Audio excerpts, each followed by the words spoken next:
Polity के 1500 question के इस सेशन में 96 नंबर क्वेश्चन जो आपके सामने है, अनुच्छेद 51A(b) किस बात पर बल देता है? तो 51A में मौलिक कर्तव्य को जोड़ा गया है। मौलिक कर्तव्य जो है, मौलिक कर्तव्य मूल संविधान का हिस्सा नहीं था। इसे 42वें संविधान संशोधन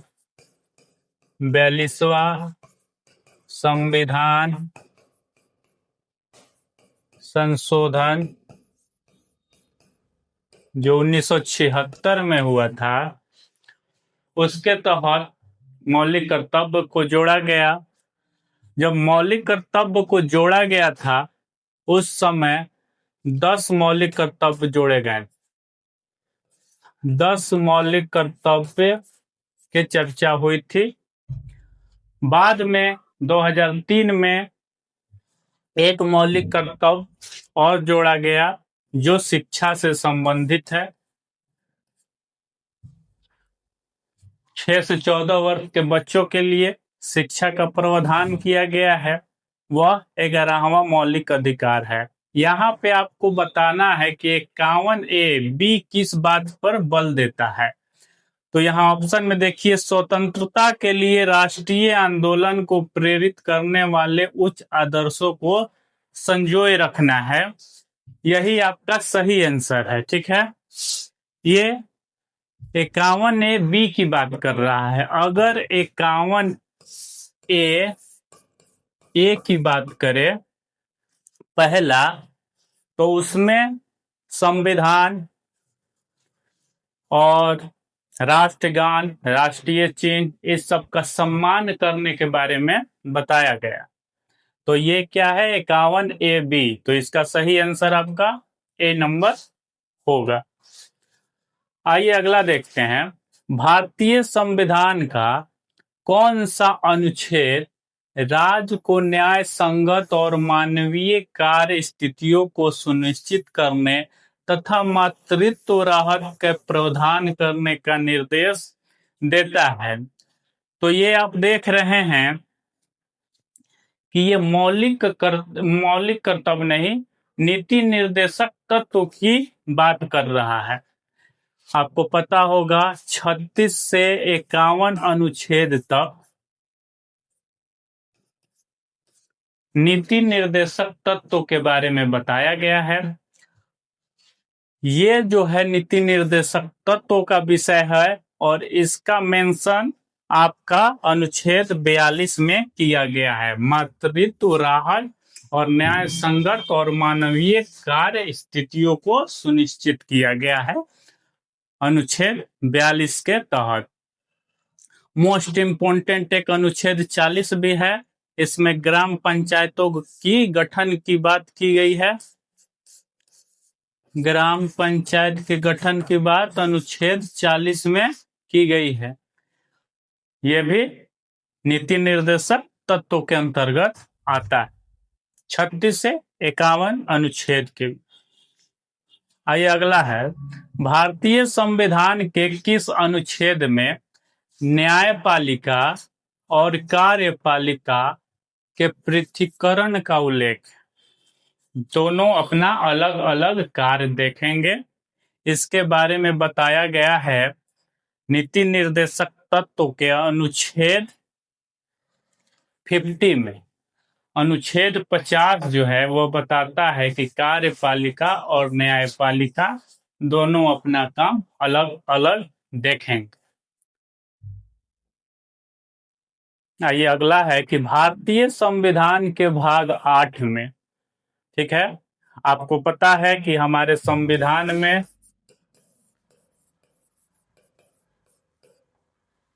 22 भाग हैं। ठीक है, 22 भाग में यहाँ पे 8वें भाग की बात कर रहा है। निम्नलिखित में से कौन से अनुच्छेद केंद्र शासित प्रदेशों से संबंधित है? ठीक है, तो इसका सही आंसर आपका हो जाएगा 239 से 241। ठीक है, ये आपका 239 से लेकर 241 अनुच्छेद तक केंद्र शासित प्रदेशों के बारे में बताया गया। 5 संघ के बारे में बताया गया है और 6 राज्य के बारे में बताया गया है। 7 को अब संविधान से हटा दिया गया है और 8 में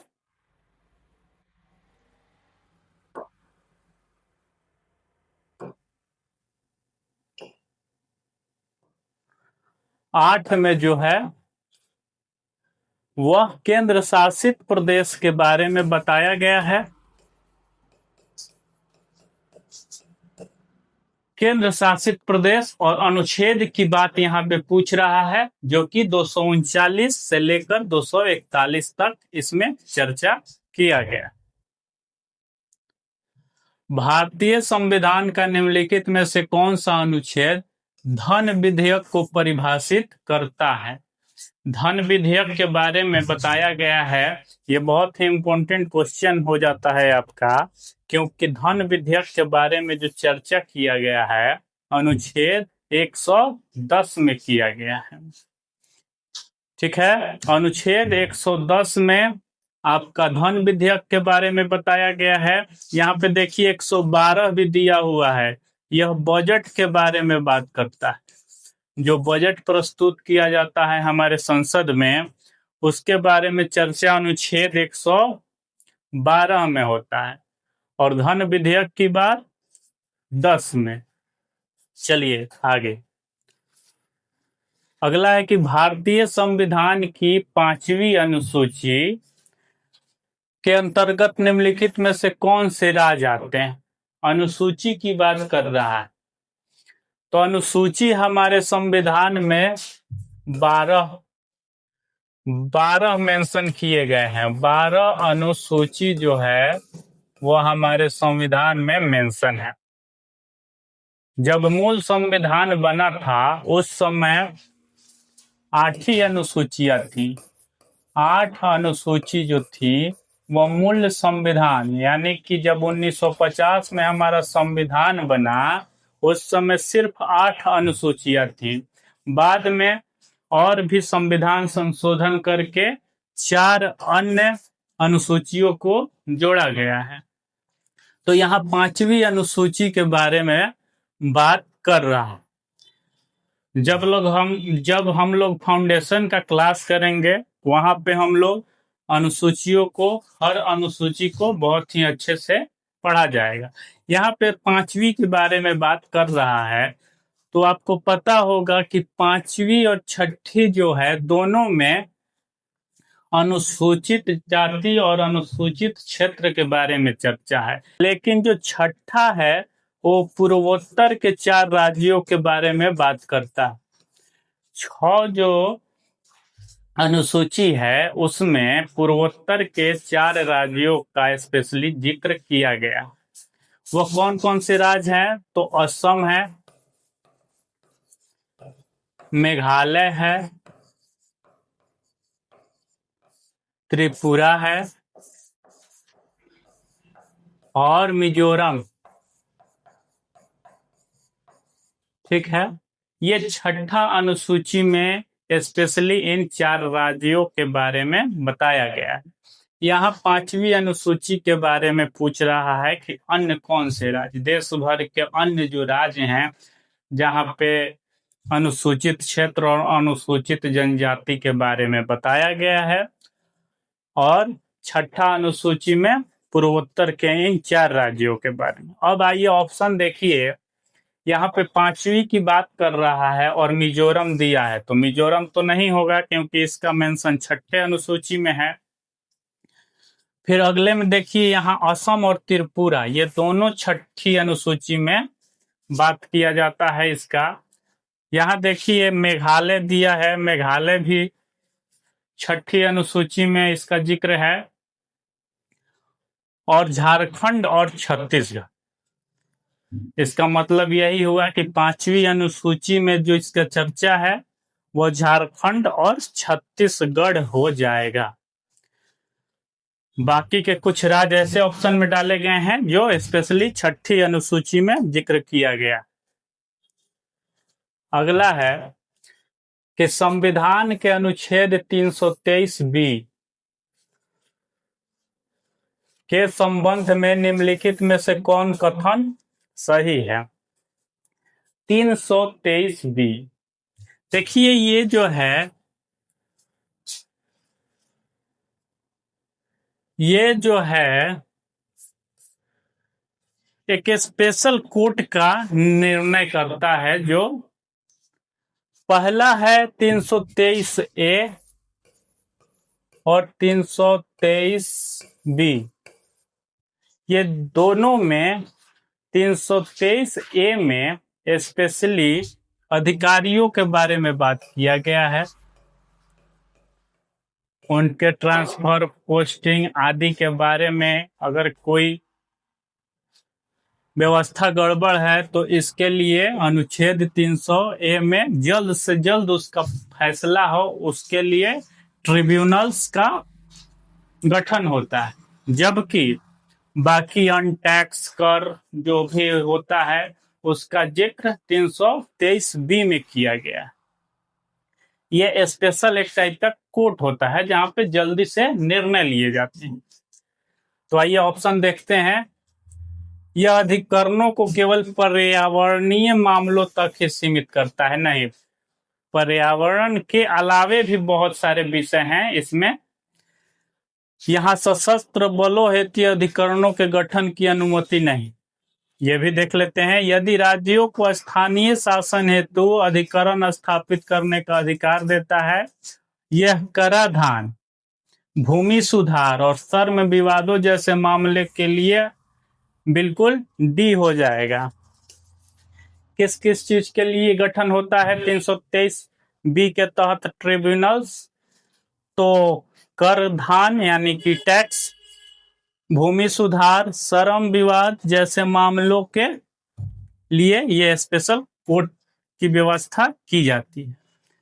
और 300 ए में अधिकारियों के ट्रांसफर, पोस्टिंग के संबंध में 323 ए है। अगला देखिए, निम्नलिखित में से कौन सा विषय समवर्ती सूची के अंतर्गत आता है? ठीक है, 3 तरह की अनुसूचियों की चर्चा है। सबसे पहले अनुसूची जो है, अनुसूची 7 में केंद्र और राज्य को कानून बनाने के लिए 3 तरह की व्यवस्थाएं की गई है। पहला है संघ सूची,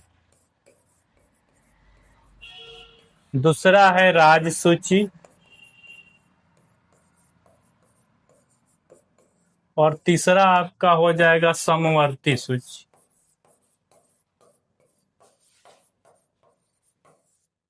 ठीक है, ये अनुसूची 7 में 3 सूचियों के बारे में बताया गया है। इसमें अलग अलग विषय हैं।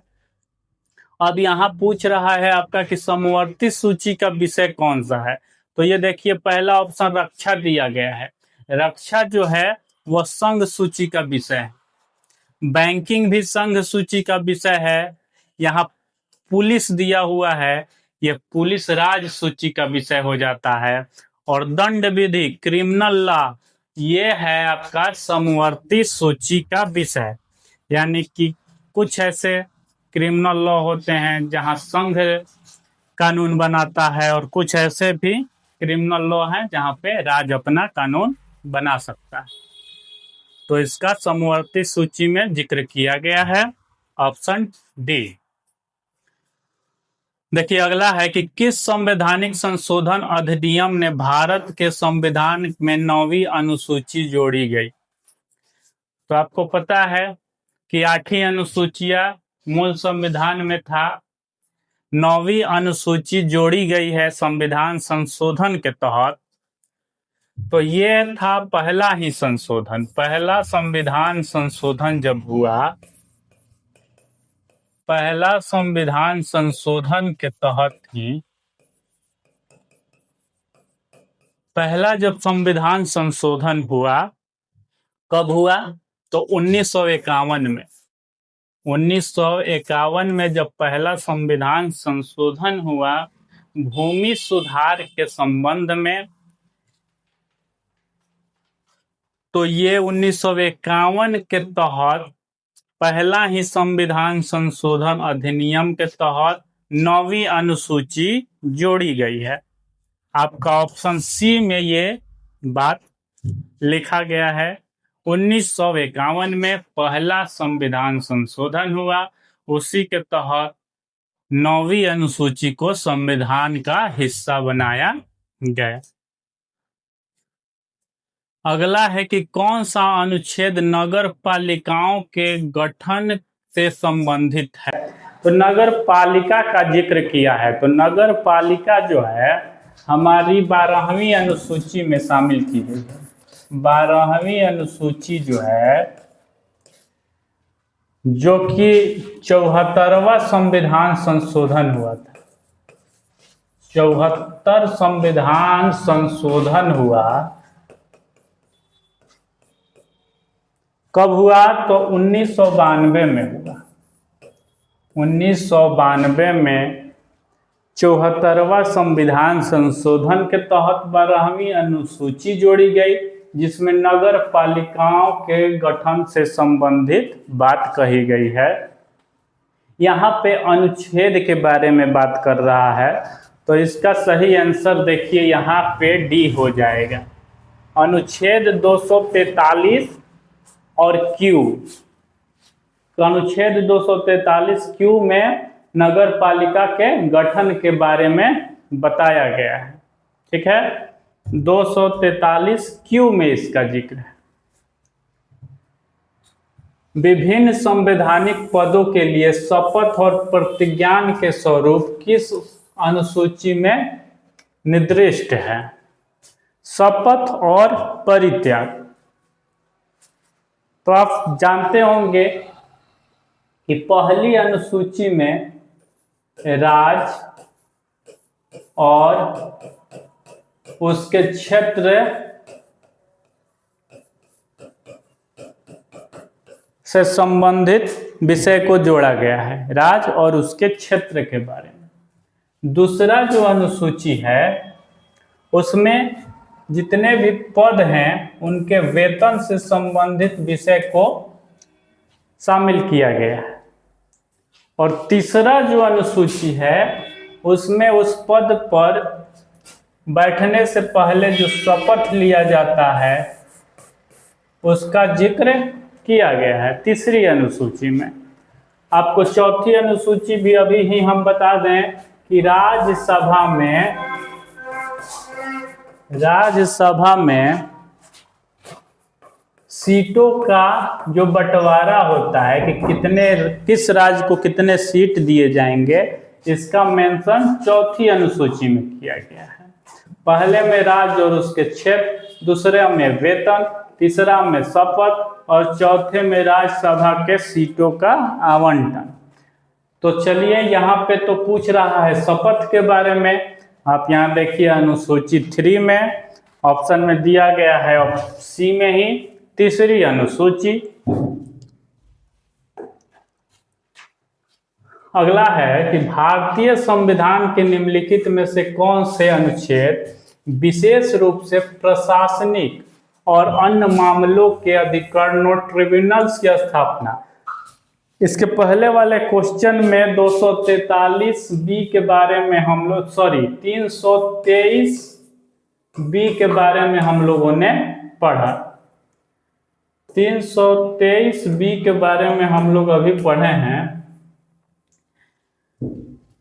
कि उसमें जिक्र है किसका, कुछ स्पेशल कोर्ट बनाए जाते हैं जो टैक्स, भूमि सुधार आदि से संबंधित विषयों को देखता है। और 323 ए में हम लोग देखते हैं कि वहाँ पे जो अधिकारी हैं उनके ट्रांसफर, पोस्टिंग आदि से संबंधित विवाद को देखा जाता है।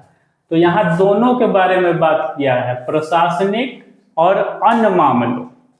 तो यहाँ पर 323 भी होगा, 323 बी भी होगा।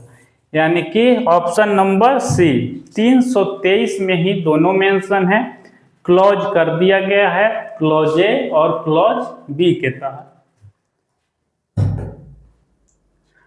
भारतीय संविधान की डैश न्यायिक समीक्षा के अंतर्गत न्यायालयों में चुनौती दिए जाने से बचाती है। न्यायिक समीक्षा के बारे में आप लोगों ने सुना होगा।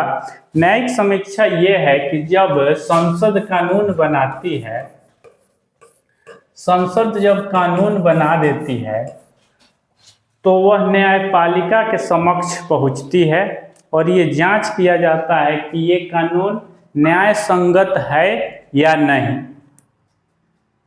लेकिन अनुसूची 8 में, अनुसूची 9 में जो जोड़ा गया है पहले संविधान संशोधन के तहत, इसको स्पेशल तरीके से बनाया गया कि जो संविधान कानून बनाए उसकी न्यायिक समीक्षा न्यायालय नहीं करेगा। जो भी विषय इस अनुसूची में डाल दिया जाएगा 9वीं अनुसूची में, उस पे जो कोर्ट होगा, न्यायपालिका होगी, वो उसकी न्यायिक समीक्षा नहीं करेगी। यही यहाँ सवाल पूछ रहा है कि न्यायिक समीक्षा के अंतर्गत न्यायालयों में चुनौती दिए जाने से बचाती है कौन सी अनुसूची? तो 9वीं अनुसूची आपका सही आंसर होगा। आगे है कि निम्नलिखित में से कौन सा संवैधानिक तंत्र भारतीय संसद में अनुसूचित जातियों और अनुसूचित जनजातियों के लिए राजनीतिक प्रतिनिधित्व सुनिश्चित करती है? ये आरक्षण से संबंधित प्रावधान के बारे में पूछ रहा है। आपको पता होगा कि लोकसभा और राज्यसभा में कुछ सीटें अनुसूचित जाति और अनुसूचित जनजाति के लिए रिजर्व रखा जाता है, तो उसका चर्चा जो है वह 330 और 332 में किया गया है।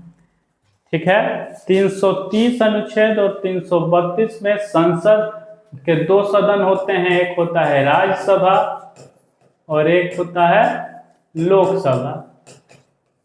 इन दोनों में अनुसूचित जाति और अनुसूचित जनजाति के लिए आरक्षण का प्रावधान किया गया है।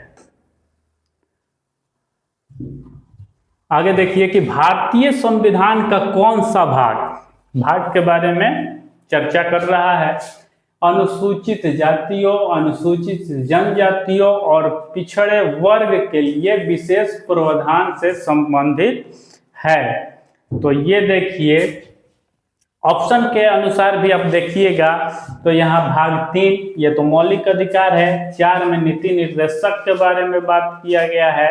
यहाँ पे अनुच्छेद जो 16 है, यही जो भाग है उसमें अनुसूचित जाति, अनुसूचित जनजाति और अन्य पिछड़े वर्ग जो हैं उनका चर्चा किया गया है। किस भाग में?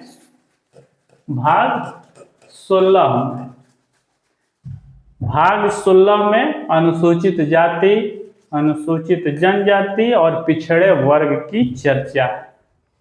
आइए आगे देखते हैं कि संविधान की कौन सी अनुसूची पूर्वोत्तर के अलावा अन्य राज्यों में अनुसूचित क्षेत्रों के प्रशासन से संबंधित है।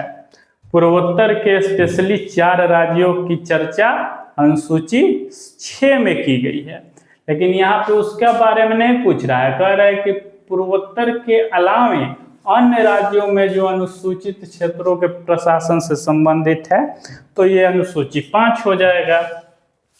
तो 5वीं अनुसूची आपका ऑप्शन ए में दिया गया है। स्पेशली जब पूर्वोत्तर के 4 राज्यों की बात करेगा तो अनुसूची 6 में उसका चर्चा।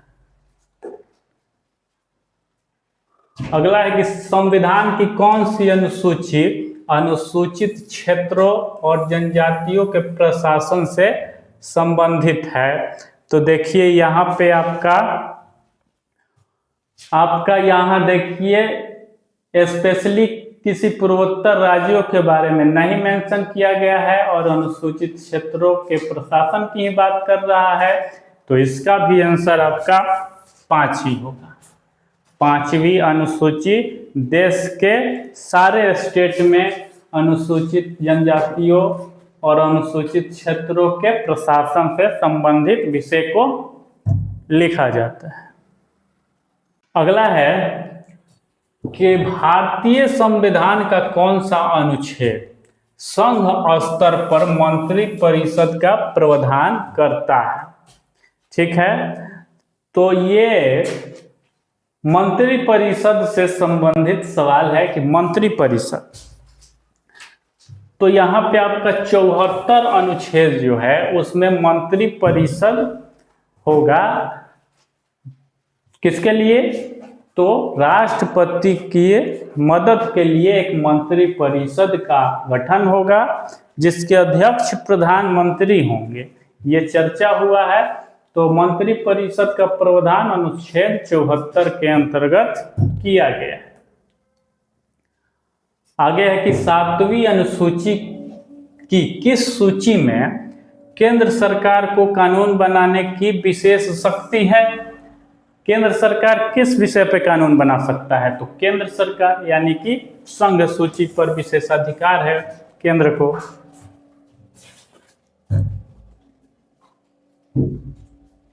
आगे है कि भारतीय संविधान के अनुच्छेद 335 के अनुसार अनुसूचित जातियों और अनुसूचित जनजातियों के दावों पर डैश के मामलों में विचार किया जाएगा। ठीक है,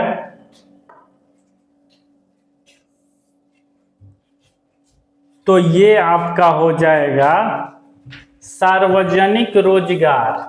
ठीक है, पब्लिक एम्प्लॉयमेंट जो होता है उसमें इन जातियों को कुछ विशेषाधिकार दिया गया है। किसके तहत? 335 अनुच्छेद के तहत।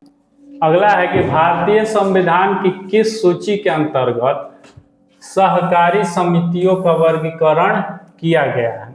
कोऑपरेटिव सोसाइटीज के बारे में जो चर्चा की गई है वह आपका राज्य सूची का विषय है। ठीक है, सहकारी समितियों का गठन राज्य सरकार के अंतर्गत आता है। ये सब 7वीं अनुसूची में मेंशन है। अगला है कि निम्नलिखित में से कौन सी अनुसूची जनजातीय मामलों के लिए ग्राम परिषदों या अदालतों के गठन की अनुमति देता है। तो ये आपका हो जाएगा 6ठी अनुसूची। ठीक है, ये 6ठी अनुसूची में जो पूर्वोत्तर के 4 राज्य हैं उनकी जो स्थानीय सरकार होती है उसको ये अधिकार होता है कि वो ग्राम परिषद या अदालतों के अपने स्तर से गठन कर सकता है।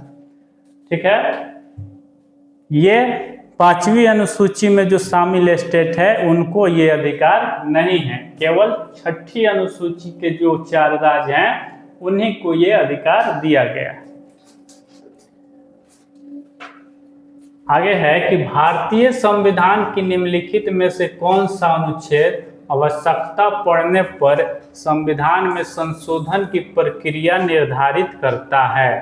तो संविधान संशोधन, ये बहुत ही इम्पोर्टेंट क्वेश्चन है कि संविधान संशोधन की प्रक्रिया किस अनुच्छेद के तहत होता है। तो ये होता है 368 अनुच्छेद के तहत। 368, ये बहुत ही इम्पोर्टेंट है।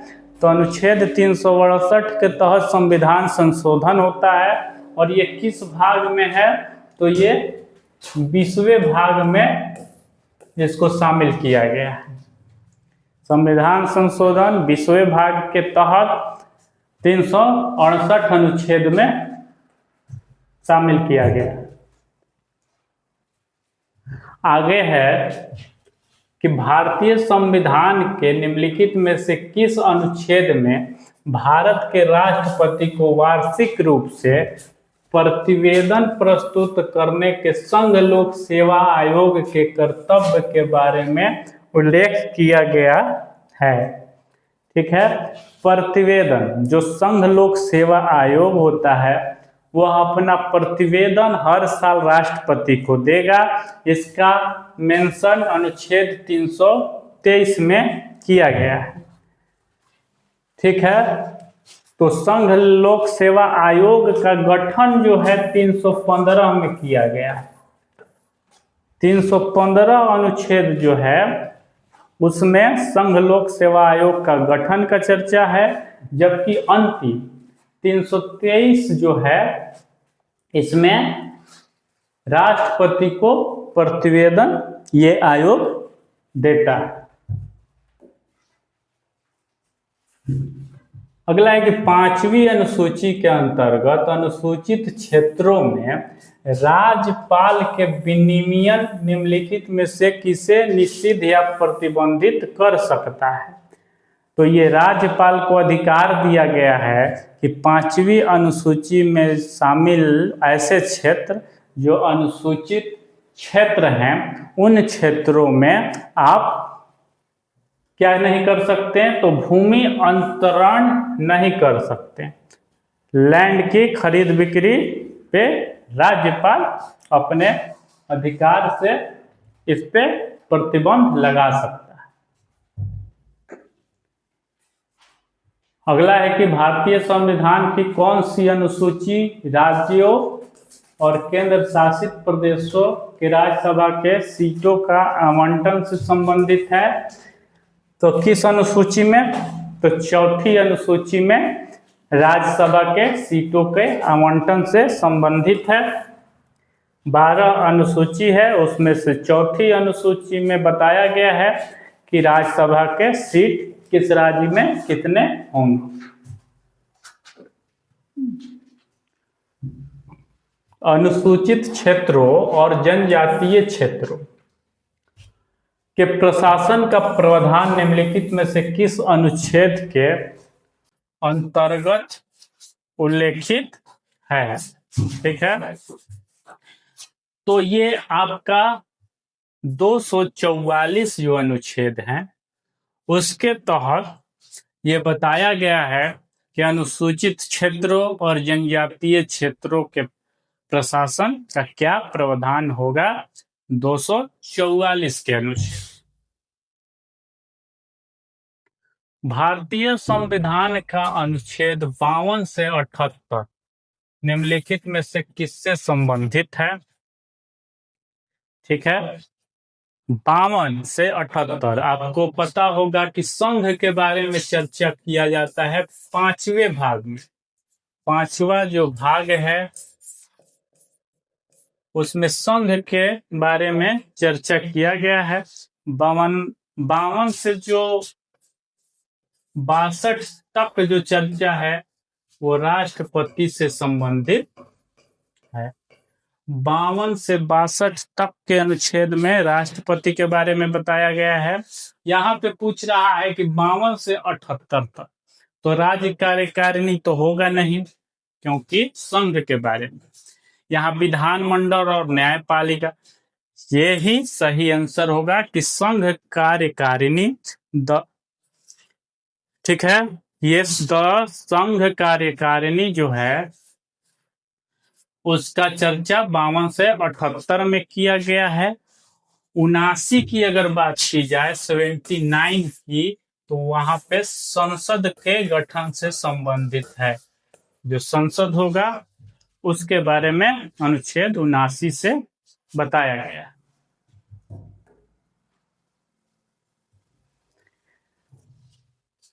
अगला है कि संविधान का निम्नलिखित में से कौन सा अनुच्छेद केंद्र शासित प्रदेश में विधानसभा की स्थापना का प्रावधान करता है।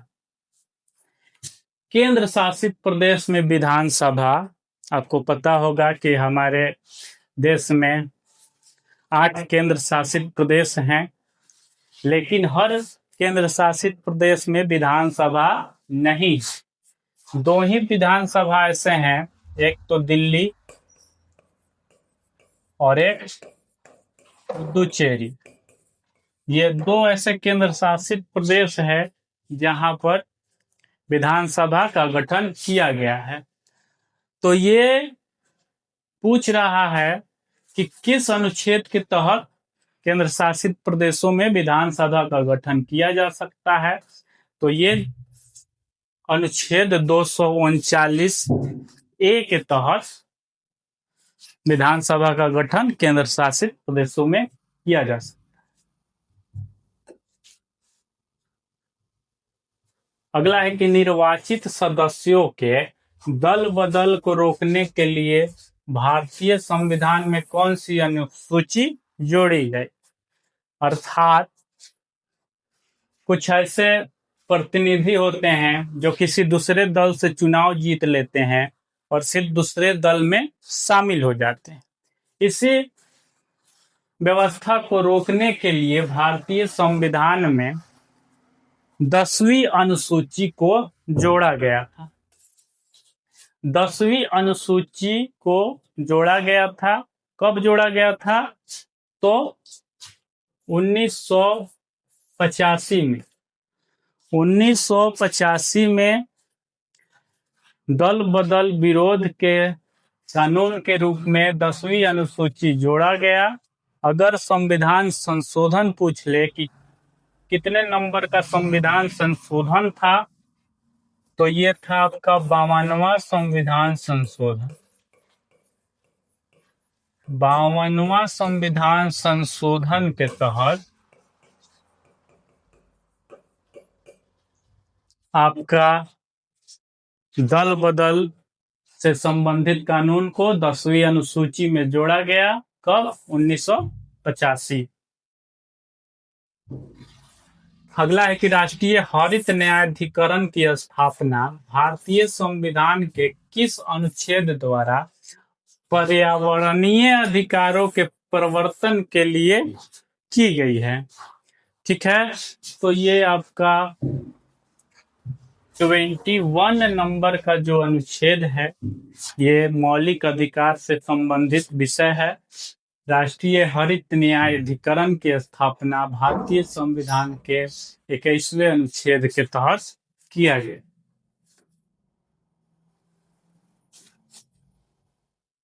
अगला है कि भारतीय संविधान का अनुच्छेद 356 निम्नलिखित में से किस प्रावधान से संबंधित है?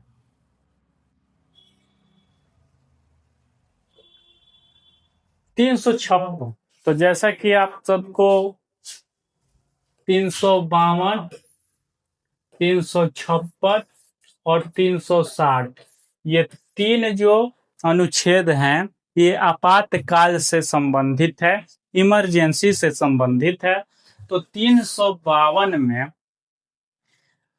देश के ऊपर जब आपातकाल लागू होता है, तब 352 अनुच्छेद के तहत बाहरी आक्रमण युद्ध के तहत जब देश में इमरजेंसी लगाई जाती है, यह 352 अनुच्छेद के तहत।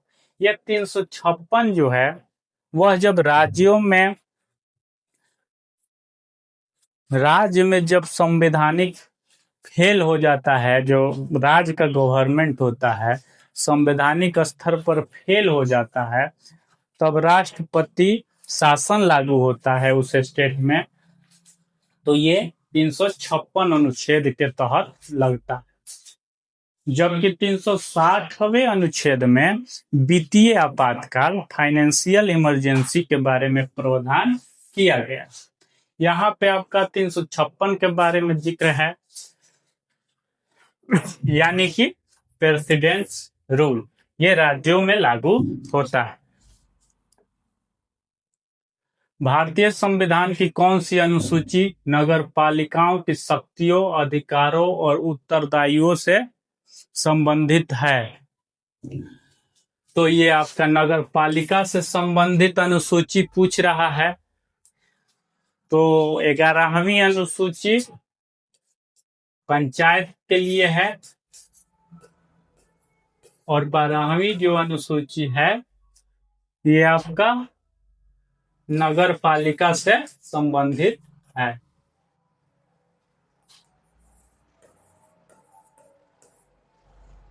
11वीं अनुसूची और 12वीं अनुसूची दोनों 1992 में ही जोड़ा गया है। ये 73वां संविधान संशोधन के तहत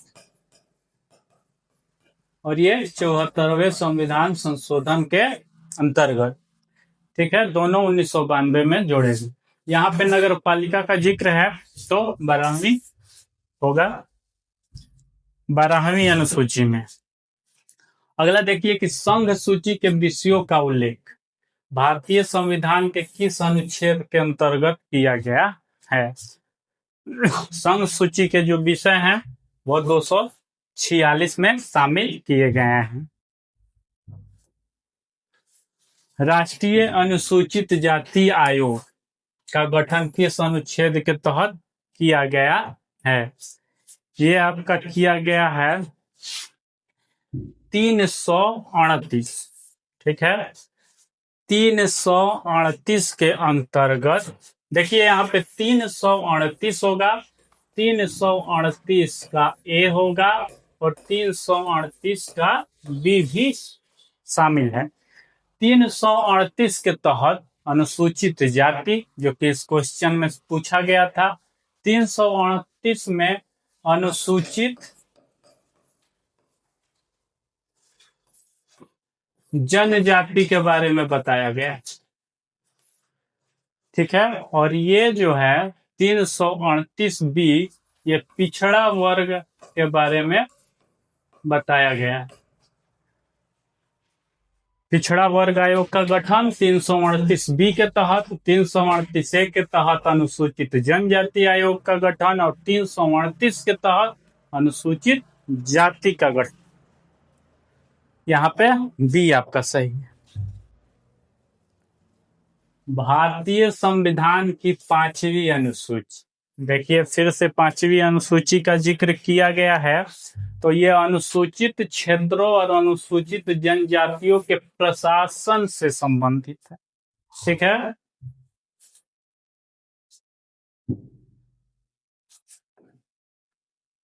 भारतीय संविधान की किस अनुसूची में सभी आधिकारिक भाषाओं की सूची दी गई है। तो ये आपका अनुसूची 8 में आज के समय में 22 भाषा इसमें शामिल है। 22 भाषाओं को शामिल किया गया है 8वीं अनुसूची के तहत। आधिकारिक भाषाओं की संख्या 22 है। अगला है कि भारतीय संविधान का अनुच्छेद 164 मुख्यमंत्री की नियुक्ति से संबंधित है, ठीक है। मुख्यमंत्री की नियुक्ति अनुच्छेद 164 के तहत आपको पता होगा कि मुख्यमंत्री की नियुक्ति राज्यपाल करता है। तो यहाँ पे मुख्यमंत्री का चुनाव राज्य की विधानसभा द्वारा किया जाता है, नहीं, मुख्यमंत्री का चुनाव नहीं होता है, मुख्यमंत्री का नियुक्ति होता है और वो राज्यपाल करते हैं।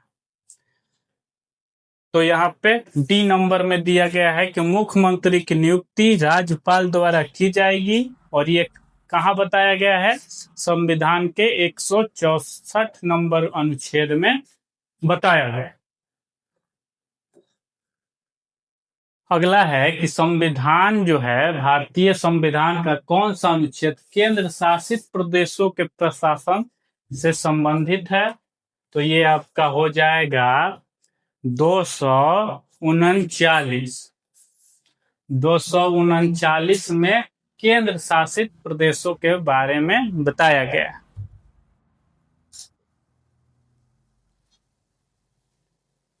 भारतीय संविधान के किस अनुच्छेद में यह प्रावधान किया गया है कि संघ और राज्य लोक सेवा आयोगों का यह कर्तव्य होगा कि क्रमशः संघ की सेवाएं और राज्य की सेवाओं में नियुक्तियों के लिए परीक्षाएं आयोजित करें। परीक्षा के माध्यम से इन आयोगों को जिम्मेवारी दी गई है कि कर्मचारी जो देश के होंगे अधिकारी, उनका चयन आपको करना है। तो ये जो है आपका 320 अनुच्छेद 320 के तहत यह आयोगों को बताया गया है कि आप राज्य के सेवाओं में के लिए और केंद्र की सेवाओं में जो नियुक्तियां करेंगे उसके लिए परीक्षा लीजिए। अब बोल रहा है कि अनुच्छेद डैश के उपबंधों में विषयाधीन संघ के लिए एक लोक सेवा आयोग और प्रत्येक राज्य में एक लोक सेवा आयोग होगा। यह आपका अनुच्छेद 315 में मेंशन किया गया है। 315 के तहत केंद्र में संघ लोक सेवा आयोग और राज्य में राज्य लोक सेवा आयोग का गठन होता है। भारतीय संविधान का निम्नलिखित में से किस भाग का संबंध यूपीएससी संघ लोक सेवा आयोग की स्वायत्तता, शक्तियों और प्रक्रियाओं तथा सदस्यों का संगठन, नियुक्ति और पदों से हटाने से संबंधित प्रावधान है? ये आपका हो जाएगा 14वें भाग में इस सब का मेंशन किया गया है। कैसे यूपीएससी के सदस्य चुने जाएंगे और कैसे उन्हें हटाया जाए। भाग 14 में भारतीय संविधान के किस अनुच्छेद के अंतर्गत भारत के राष्ट्रपति लोक सेवा आयोग के सदस्य को हटा सकते हैं? तो ये अभी हम लोगों ने पढ़ा, ये 317 के साथ 317 में ये मेंशन किया गया है कि राष्ट्रपति संघ लोक सेवा आयोग के सदस्यों को हटा सकते हैं। कौन सा अनुच्छेद कुछ केंद्र शासित प्रदेशों के लिए विनियम बनाने हेतु राष्ट्रपति की शक्तियों से संबंधित है? ये आपका अनुच्छेद 240 में बताया गया है। केंद्र शासित प्रदेशों के बारे में आपको 239 से 241 के अनुच्छेद में केवल केंद्र शासित प्रदेशों का ही जिक्र किया गया है। यहाँ पे क्या कह रहा है कि कुछ केंद्र शासित प्रदेशों के लिए नियम बनाने हेतु राष्ट्रपति को शक्ति देता है। ये आपका 240 होता है। भारतीय संविधान का कौन सा भाग भारत के जिला न्यायपालिका से संबंधित है? तो जिला न्यायपालिका जो है वह आपका 6 हो जाएगा, क्योंकि 6 में राज्यों का जिक्र किया गया है। भारतीय संविधान का निम्नलिखित में से कौन सा अनुच्छेद संघ की कार्यकारी शक्ति की सीमा से संबंधित है? कार्यकारी शक्ति की जो सीमा है वो आपका अनुच्छेद 73 के तहत किया गया है। ठीक है, कौन सा अनुच्छेद संघ की कार्यकारी शक्ति की सीमा से संबंधित है? तो 73। भारतीय संविधान का कौन सा अनुच्छेद भारत के केंद्र शासित प्रदेशों में उच्च न्यायालय का गठन से संबंधित है? तो ये आपका 241। अभी हम लोगों ने 240 के बारे में पढ़ा था कि वहां के नियम कानून के लिए राष्ट्रपति को अधिकार है केंद्र शासित प्रदेशों के लिए।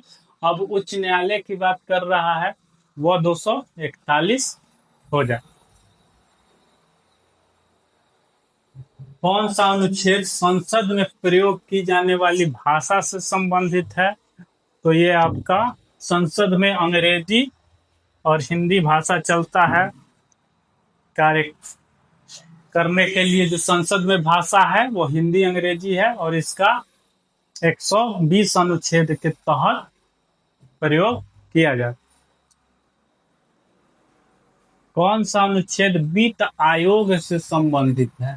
ठीक है, केंद्र और राज्यों के बीच करों का जो बंटवारा करता है, वित्त आयोग ही केंद्र और राज्यों के बीच वित्त का बंटवारा करता है। और इसका जिक्र बहुत ही इंपॉर्टेंट है ये क्वेश्चन, अनुच्छेद 280 में वित्त आयोग धन विधेयक के बारे में मनी बिल वाला जो है 110 है और ये 200 वित्त आयोग का गठन 280 करता है।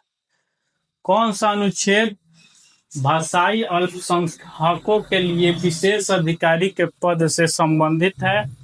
ये अल्पसंख्यक और वो भी भाषाई आधार पर, तो 355 का बी में ये मेंशन किया गया है। भाषाई अल्पसंख्यकों का बात करें तो 350 डी। आगे देखिए कि निम्नलिखित में से कौन सा प्रावधान संविधान के अनुच्छेद 84 से संबंधित है। संविधान के 84 में आपको बताया गया है कि संसद के जो सदस्य बनेंगे, 79 में संसद का गठन से संबंधित है, संसद होगा एक,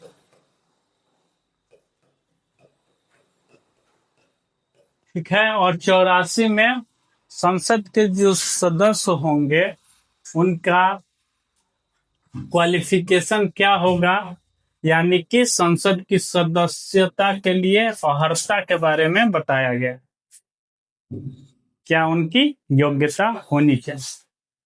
84 भारतीय संविधान के निम्नलिखित में से किस अनुच्छेद में कहा गया है कि राष्ट्रीय राजधानी क्षेत्र के लिए एक विधानसभा होगी और ऐसी विधानसभा की सीटें क्षेत्रीय निर्वाचन क्षेत्रों से प्रत्यक्ष निर्वाचन द्वारा चुने गए सदस्यों से भरी जाएगी। ये देखिए 239 तो होगा, लेकिन ए का ए 239 ए में क्लॉज ए के तहत ये बात जोड़ा गया है कि दिल्ली में विधानसभा के सीटें क्षेत्रीय निर्वाचन क्षेत्रों से प्रत्यक्ष निर्वाचन द्वारा चुने गए सदस्यों से भरी जाए। देखिए अगला है कि अनुच्छेद 239 ए के उपबंध 2 के अनुसार पुदुचेरी के लिए संसद द्वारा बनाया गया कोई भी कानून किस अनुच्छेद के प्रयोजनों के लिए संविधान में संशोधन नहीं माना जाएगा। तो संविधान संशोधन नहीं माना जाएगा पुदुचेरी के संबंध में अगर संसद कोई कानून बनाता है तो ये 368 में ही संविधान संशोधन के बारे में बताया गया है, तो 368 के तहत हो जाएगा। अगला है कि संघ सूची, राज्य सूची और समवर्ती सूची भारतीय संविधान की किस अनुसूची में शामिल है। तो ये आपको अनुसूची 7 में शामिल है। 7 में संघ सूची, समवर्ती सूची और राज्य सूची के बारे में बताया गया है। भारतीय संविधान के निम्न में से किस अनुसूची में 22 भाषाओं का उल्लेख है। तो 22 भाषाओं का उल्लेख आपका 8वीं अनुसूची में बताया गया है। आगे देखिए कि भारतीय संविधान में डैश भाग और अनुसूचियां हैं। तो देखिए जब मूल संविधान बना था उस समय 22 भाग थे और 8 अनुसूचियां थी। वर्तमान में भी 22 भाग और 8 अनुसूचियां ही हैं, लेकिन सब क्लॉज करते हुए और उसमें शामिल करते हुए आज के समय में 25 भाग हो गया है और अनुसूचियों की संख्या 12 हो गई है। ठीक है, तो ये आज के संदर्भ में ऑप्शन दिया गया है, यहाँ पे 25 और 12 दिया गया है, यानी कि ऑप्शन बी इसका सही आंसर होगा। संविधान में केंद्र और राज्यों के बीच शक्तियों का जो विभाजन किया गया है कितनी सूचियों में दर्शाया गया। ये 7वीं अनुसूची के बारे में पूछ रहा है। कितनी सूचियों के बारे में। तो 3 सूचियां है, संघ सूची, राज्य सूची और समवर्ती सूची। ये 3 सूचियां है 7वीं अनुसूची के तहत। 3 हो जाएगा इसका सही आंसर। अगला है कि अनुच्छेद 279 ए इनमें से किस संवैधानिक निकाय से संबंधित है। तो 279 ए में वस्तु एवं सेवा कर परिषद का जिक्र किया गया है। 279A में वस्तु और सेवा कर परिषद का गठन से संबंधित है। अगला है कि 1992 में भारतीय संविधान में 11वीं अनुसूची संविधान संशोधन अधिनियम द्वारा शामिल की गई थी। कितने नंबर का संविधान संशोधन के तहत 73वां संविधान संशोधन जोड़ा गया? तो ये 73वां संविधान संशोधन के तहत जोड़ा गया था। 30 जून 2022 तक भारतीय संविधान में अनुसूची कितनी है? तो अभी भी उतनी ही है, यानी कि 12 अनुसूचियां अभी वर्तमान में शामिल हैं। भारतीय संविधान के प्रारंभ के समय इसे कितने अध्यायों में विभाजित किया गया था? प्रारंभ में, यानी कि जब संविधान मूल रूप से बन के तैयार हुआ था उस समय कितने अध्यायों में शामिल था? यहाँ भाग के बारे में, अध्याय का अर्थ है भाग, तो यहाँ 22 भाग में शामिल किया गया।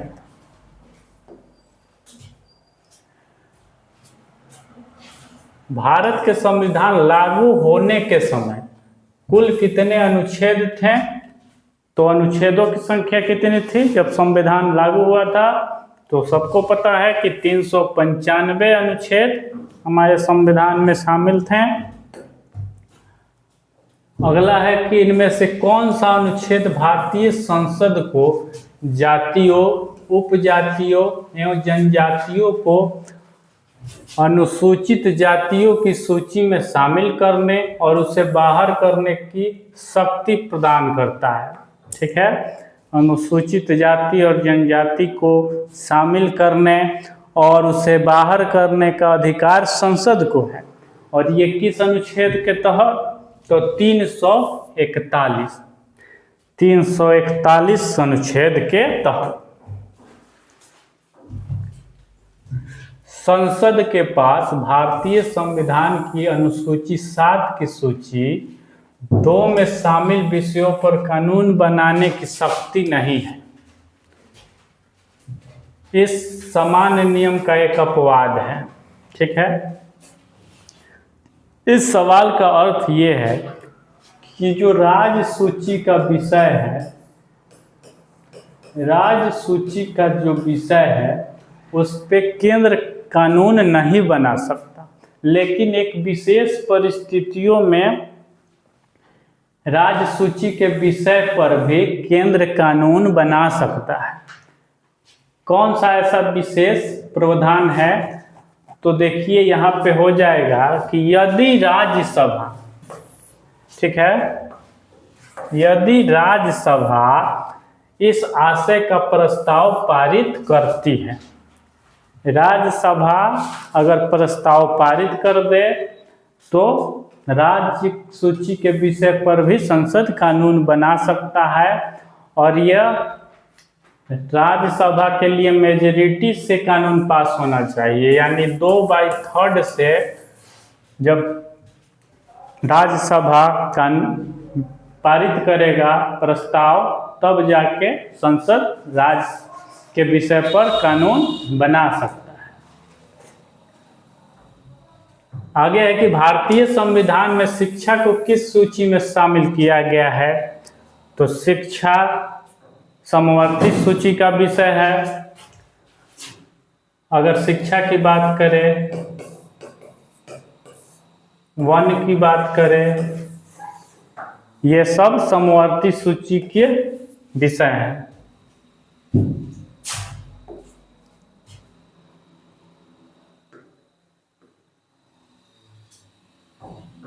अगला है कि अनुच्छेद 370 के मुख्य मसौदाकार कौन थे?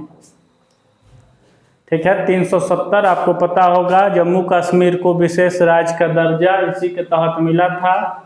तो इसके मुख्य मसौदाकार जो थे वो उस समय एन गोपाला स्वामी अयंगर साहब थे। एन गोपाला स्वामी अयंगर 370 जो अनुच्छेद हुआ कश्मीर से संबंधित, उसके ये मुख्य मसौदा कार्य थे। भारतीय संविधान के 2 अनुच्छेदों में न्यायिक समीक्षा की शक्ति को सर्वाधिक स्पष्ट रूप से व्यक्त किया गया है। ठीक है, कोई भी संसद कानून बनाएगा, उसका न्यायिक समीक्षा होगा, न्यायपालिका करेगी। किस 2 अनुच्छेदों में इसका चर्चा है? तो आपका अनुच्छेद 32 और 226 के तहत न्यायिक समीक्षा का प्रावधान अनुच्छेद 32 और 226 के तहत होता है। भारतीय संविधान का अनुच्छेद 280 किससे संबंधित है? तो 280 जो है वो वित्त आयोग के गठन से संबंधित है। तो यहाँ पर वित्त आयोग हो जाएगा ऑप्शन बी।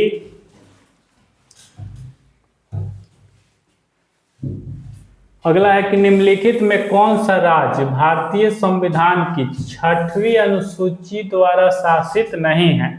तो 6वीं अनुसूची में हम लोग जानते हैं कि पूर्वोत्तर के 4 राज्यों की चर्चा है, असम, मेघालय, त्रिपुरा और मिजोरम। तो देखिए त्रिपुरा शामिल है, असम भी शामिल है, मिजोरम भी शामिल है। यहाँ अरुणाचल प्रदेश 6वीं अनुसूची में शामिल नहीं है। 44वां संशोधन जो 1978 में हुआ था, भारतीय संविधान के किस अनुच्छेद को प्रभावित किया था? तो देखिए 44वां संविधान संशोधन बहुत ही इम्पोर्टेंट है। इसके तहत संपत्ति का अधिकार, जो मौलिक अधिकार पहले हुआ करता था, उसे हटा दिया गया था और उसे 300A के तहत कानूनी अधिकार के रूप में डाल दिया गया था। यानी कि अब संपत्ति का अधिकार 300 के ए में शामिल है कानूनी अधिकार के रूप में। तो ये 44वां संशोधन से यही अनुच्छेद प्रभावित हुआ। आगे है कि राज्य सूची में स्थानीय महत्व के विषय शामिल होते हैं। इनमें कौन सा राज्य सूची के अंतर्गत आता है? राज्य सूची का विषय बताना है। तो देखिए सार्वजनिक स्वास्थ्य और स्वच्छता, कृषि आय के अतिरिक्त अन्य आयकर, बैंकिंग, बीमा, निगम कर। तो सार्वजनिक स्वास्थ्य और स्वच्छता जो है वह राज्य सूची का विषय है।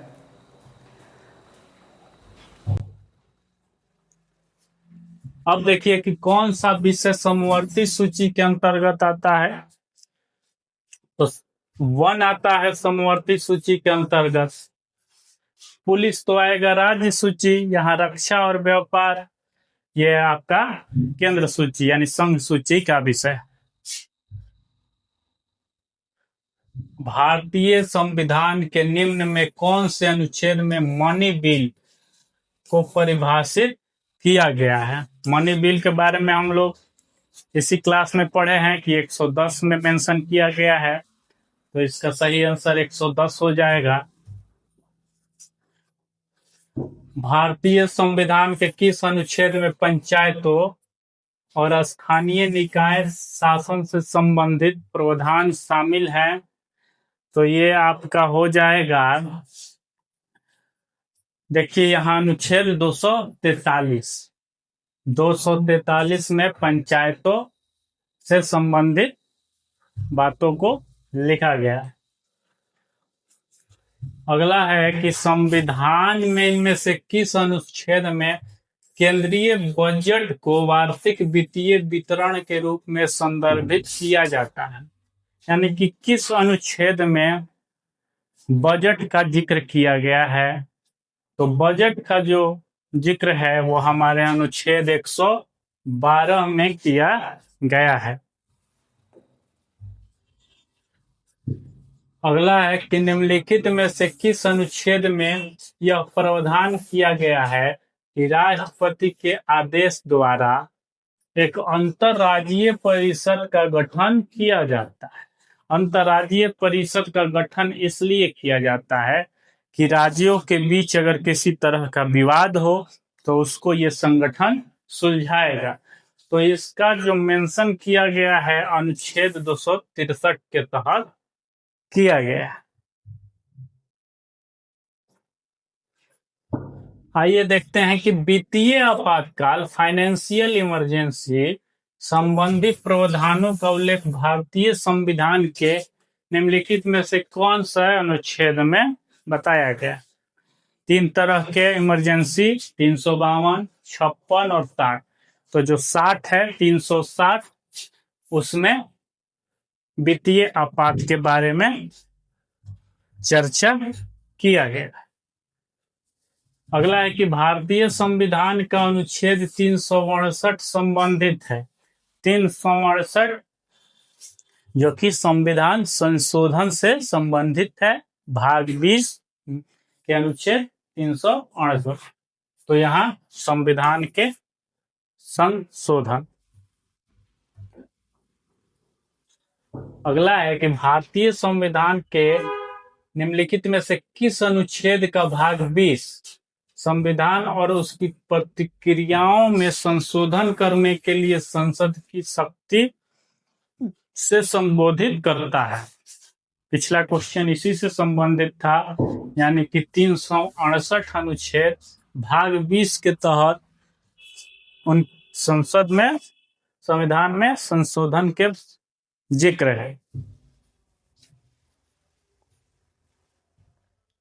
निम्नलिखित भारतीय संविधान के अनुच्छेदों में से कौन से अनुच्छेद में राज्यों के विधान परिषदों के गठन के लिए प्रावधान किया गया है। विधान परिषद के बारे में आप लोग जानते होंगे, 6 राज्यों में अभी विधान परिषद हैं। इसका गठन 169 अनुच्छेद के तहत किया गया था। 169 अनुच्छेद के तहत राज्यों में विधान परिषद का गठन किया जाता है। भारतीय संविधान की दूसरी अनुसूची किससे संबंधित है?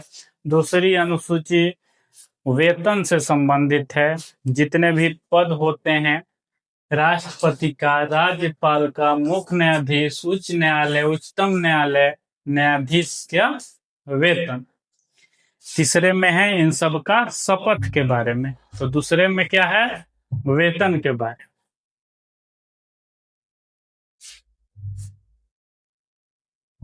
भारतीय संविधान के किस अनुच्छेद में संसद के विश्रांति काल के दौरान राष्ट्रपति को अध्यादेश लाने की शक्ति प्रदान है? तो कहने का मतलब यह है कि जब संसद कार्य नहीं कर रहा है, उस समय पार्लियामेंट जो है स्थगित है, उस समय अगर किसी विषय पर कानून बनाने की जरूरत पड़ गई है, तो राष्ट्रपति को यह अधिकार दिया जाता है कि वह कानून उस समय बना सकते हैं। बाद में उसका संसद से अनुमोदन होना जरूरी होता है, लेकिन उस समय बना सकते हैं। तो ये किस अनुच्छेद में जिक्र किया गया है? तो 123, 1, 2, 3 आर्टिकल 123 में ये चर्चा किया गया। भारतीय संविधान के अनुच्छेद 35 और 21 वर्ष जोड़ा गया। 35A के बारे में आप लोगों को पता होगा, ये जम्मू कश्मीर से संबंधित है, जिसके तहत बाहर के लोग वहां पे भूमि खरीद बिक्री नहीं कर सकते हैं। तो ये नियम आया था 1954 में। अब ये हटा दिया गया है। अब ये कानून हटा दिया गया है।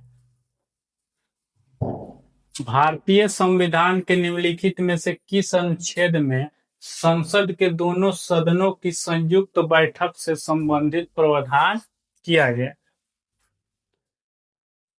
जब राज्यसभा और लोकसभा में गतिरोध हो, यानी कि दोनों में किसी विषय को लेकर सहमति ना बन रहा हो, तो राष्ट्रपति दोनों सदनों को संयुक्त बैठक बुलवा सकती है। ये अनुच्छेद 108 में मेंशन किया गया है। ठीक है, संयुक्त बैठक 108 अनुच्छेद में बताया गया। भारतीय संविधान के किस अनुसूची में राज्यों और केंद्र शासित प्रदेशों और उनके अधिक्षेत्रों की सूची शामिल है? तो ये आपको पहली ही अनुसूची में इसी के बारे में बताया गया है। फर्स्ट अनुसूची में राज्य और उसके राज्य क्षेत्रों के बारे में ही बताया गया है, यानी कि ये हो जाएगा आपका ऑप्शन सी, पहली अनुसूची। भारतीय संविधान के किस अनुच्छेद के तहत राष्ट्रपति किसी राज्य की संवैधानिक प्रणाली के विफल होने की दशा में राज्य का शासन संभाल सकता है, यानी कि राज्य में राष्ट्रपति शासन लगा सकता है? किस परिस्थिति में? जब उस राज्य की संवैधानिक प्रणाली फेल कर जाए। तो ये किस अनुच्छेद में मेंशन है? तो 356 में। 356 अनुच्छेद में राज्यों में राष्ट्रपति शासन लागू होने का प्रावधान किया गया। अनुच्छेद 336 में कुछ सेवाओं के लिए किस समुदाय को विशेष प्रावधान दिया गया है? तो ये जो है 336 के तहत एंग्लो इंडियन समुदाय को 336 अनुच्छेद में विशेष प्रावधान दिया गया है। एंग्लो इंडियन संविधान का जो अनुच्छेद 78 है, किसका वर्णन किया गया है? तो देखिए यहाँ पे संसद को सलाह संबंधित संसद को भेजने के लिए, तो ये गलत। राष्ट्रपति की शक्ति गलत। राष्ट्रपति की मंत्री परिषद से जानकारी मांगने की, ये भी है गलत। प्रधानमंत्री के राष्ट्रपति के अवगत कराने के कर्तव्य से संबंधित, बिल्कुल सही है। प्रधानमंत्री जो कि कार्यपालिका का प्रमुख राष्ट्रपति होता है और मंत्रिमंडल जो होता है उसके बीच का योजक प्रधानमंत्री होता है।